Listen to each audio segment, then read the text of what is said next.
ചികിത്സാ പിഴവിനെ തുടർന്ന് കൈ മുറിച്ചു മാറ്റേണ്ടി വന്ന വിനോദിനിയെ കാണാൻ വേണ്ടി MLA കെ ബാബു ഇവിടെ എത്തിയിട്ടുണ്ട്. MLA കുട്ടിയെ കണ്ടു, ഡോക്ടേഴ്സുമായിട്ട് സംസാരിച്ചു. എന്താണ് ഇതൊരു ഗുരുതരമായ വീഴ്ച സംഭവിച്ചിട്ടുണ്ടല്ലോ, എന്താണ് ഇനി അതിൻ്റെ തുടർ നടപടി? യഥാർത്ഥത്തിൽ ഇപ്പോൾ അവരുടെ മെഡിക്കൽ റിപ്പോർട്ട് അനുസരിച്ച് അവരുടെ ഭാഗം ക്ലിയർ ചെയ്തു. പക്ഷേ എന്താണ് വസ്തുത എന്ന് ബഹുമാനപ്പെട്ട ആരോഗ്യമന്ത്രിയോ അതുപോലെ തന്നെ മുഖ്യമന്ത്രിക്കും SC വനിത കുട്ടിയായതുകൊണ്ട് തന്നെ SC മിനിസ്റ്റർക്കും ഈ വിദ്യാർത്ഥി എന്ന നിലയ്ക്ക് വിദ്യാഭ്യാസ മന്ത്രി ഉൾപ്പെടെ ഇതിൻ്റെ ഭാഗമായിട്ട് ആവശ്യമായ ഏത് തരത്തിലുള്ള അന്വേഷണമാണ് വേണ്ടത് ആ രീതിയിലേക്ക് എൻക്വയറി നടത്താൻ കത്ത് കൊടുക്കുന്നുണ്ട്.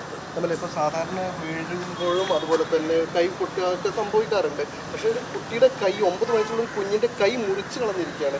അത് ആർക്കും ഒരു കൃത്യമായ വീഴ്ച സംഭവിച്ചിട്ടുണ്ട്. പക്ഷേ ഈ അന്വേഷണ റിപ്പോർട്ട് ഇപ്പോൾ പുറത്തു വന്ന റിപ്പോർട്ടൊക്കെയും അങ്ങനെ വീഴ്ച എവിടെ എന്ന് അല്ലെങ്കിൽ എന്തുകൊണ്ട് രക്തോട്ടം നിന്നു എന്നതൊന്നും ഉത്തരമില്ലാത്ത ചോദ്യങ്ങളായിട്ടാണ് റിപ്പോർട്ട് വന്നിട്ടുള്ളത്.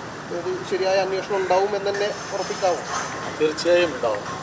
ഇപ്പോൾ DMO ഡയറക്ടറേറ്റിൽ നിന്നുള്ള നിർദ്ദേശപ്രകാരമുള്ള ഒരു പ്രാഥമികമായ റിപ്പോർട്ടാണ് അന്വേഷിക്കാൻ വേണ്ടി തീരുമാനിച്ചത്. അവിടെ മെഡിക്കൽ കോളേജിലെ ഓർത്തോ സ്പെഷ്യലിസ്റ്റും അതുപോലെ തന്നെ മറ്റൊരു ഡോക്ടറും ചേർന്നിട്ടുള്ള ഒരു അന്വേഷണ റിപ്പോർട്ടാണ് ഇപ്പോൾ കൊടുത്തിട്ടുള്ളത്.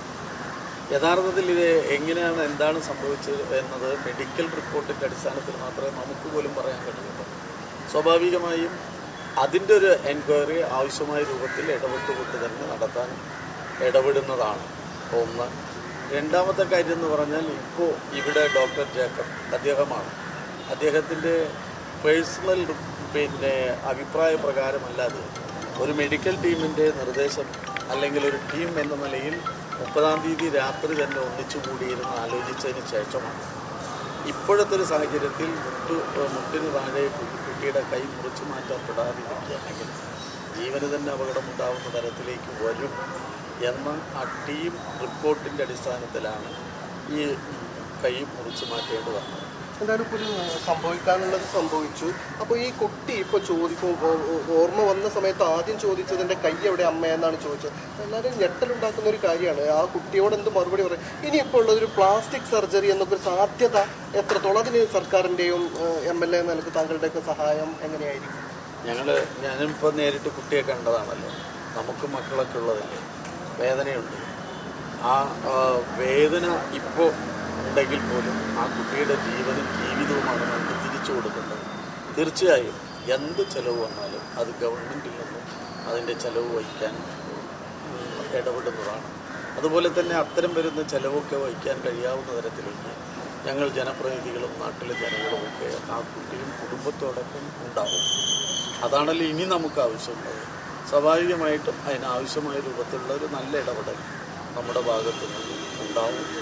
ഇപ്പോൾ കുട്ടിയെ കണ്ടപ്പോഴും അവർ കുടുംബക്കാരോട് സംസാരിച്ചപ്പോഴും ഏതു തരത്തിലുള്ള സഹായമാണോ ആവശ്യപ്പെടുന്നത് ആ നിലയിലേക്ക് ആ സഹായം എത്തിക്കാൻ ആവശ്യമായ രൂപത്തിൽ ബഹുമാനപ്പെട്ട മുഖ്യമന്ത്രിയെയും അതുപോലെ തന്നെ ആരോഗ്യവകുപ്പ് മന്ത്രി SC മിനിസ്റ്ററെയും വിദ്യാഭ്യാസ മിനിസ്റ്ററെയും കണ്ട് നേരിട്ട് കാര്യങ്ങൾ ബോധ്യപ്പെടുത്തി ആവശ്യമായ രൂപത്തിലുള്ള ഇടപെടൽ ഉണ്ടാകും.